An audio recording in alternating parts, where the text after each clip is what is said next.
नमस्कार, मी Poonam. News अनकटच्या sports अपडेटमध्ये तुमचं सगळ्यांचं स्वागत करते. पाहूयात क्रीडा विश्वातील काही महत्त्वाच्या घडामोडी. गुजरात टायटन्सचा कर्णधार शुभमन गिलला स्लो ओव्हर रेटसाठी 12 लाख रुपयांचा दंड ठोठावण्यात आलाय. शनिवारी अहमदाबादमध्ये झालेल्या गुजरात टायटन्स आणि दिल्ली कॅपिटल्स यांच्यातील सामन्यात हा प्रकार घडलाय.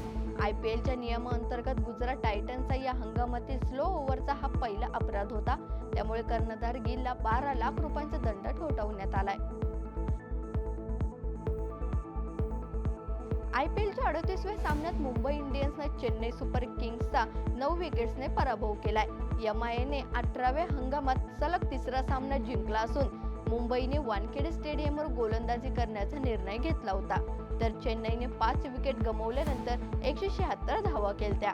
मुंबईने 16व्या षटकात फक्त 1 विकेट गमावून लक्ष्य गाठलंय.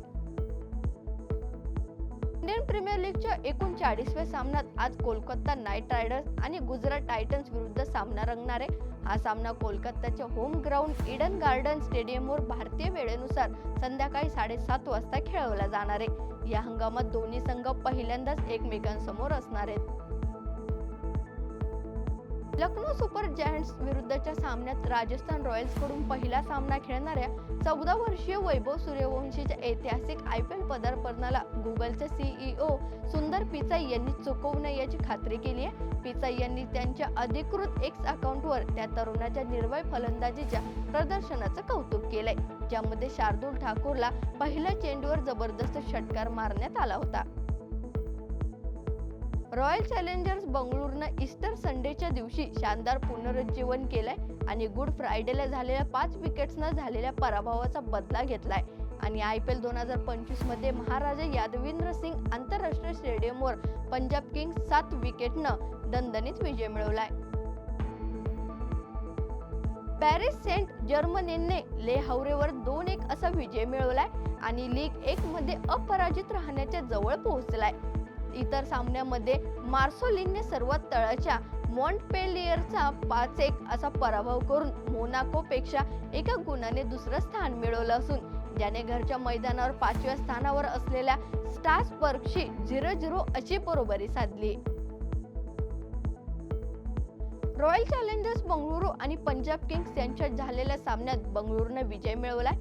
पंजाबने दिलेल्या 157 धावांचं लक्ष्य बंगळुरूने सहज पार केलंय. 19व्या ओव्हरमध्ये बंगळुरूने 3 गडी गमावत 159 धावा केल्या असून या सामन्यात विराट कोहली आणि देवदत्त पडिक्कल यांनी अर्धशतक झळकावत पंजाबच्या आव्हानाची हवाच उडवली. पडिक्कल याने 35 चेंडूत 61 धावांची धुव्वाधार खेळी केली असून विराट कोहलीने 54 चेंडूत 73 धावांची खेळी केली. पॅरिस ऑलिम्पियन अर्जुन बाबुटानं पुरुषांच्या 10 मीटर एअर रायफल स्पर्धेत रौप्य पदक जिंकलंय. तर आर्या बोरसेने लिमा येथे झालेल्या ISSSF विश्वचषकाच्या तिच्या पहिल्याच अंतिम सामन्यात महिलांच्या स्पर्धेत 5वं स्थान पटकावलंय. तर गेल्या वर्षी पॅरिस गेम्स मध्ये 4थ्या स्थानावर राहिलेल्या बाबुताला एक रोमांचक अंतिम सामन्यात चीनच्या ऑलिम्पिक चॅम्पियन शेंग लिहाओ कडून फक्त 0-1 गुणांनी पराभव पत्करावा लागला होता. या बातमीसह स्पोर्ट्स अपडेटमध्ये ते थांबूयात. पाहत राहा न्यूज अनकट.